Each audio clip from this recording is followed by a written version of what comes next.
Nakapagrehistro ka na ba para sa darating na barangay at sangguniang kabataan elections? Pagkakataon mo na! Ang voter registration period ngayon ay mula August 1 hanggang August 10, 2025.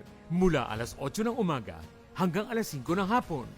Tatanggapin ng iba't ibang klase ng aplikasyon, gaya ng new registration para sa mga first-time voter, reactivation, change of name, correction of entry, reinstatement, transfer from foreign service post to local, at updating of records para sa mga PWD, senior citizen, IP, at iba pa. Maaari rin magrehistro sa pinakamalapit na Register Anywhere program site sa inyong lugar.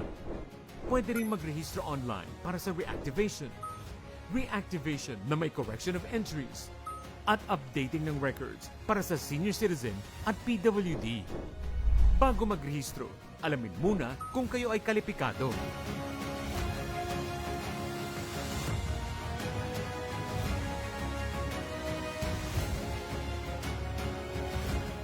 Huwag ring kalilimutang magdala ng valid proof of identification.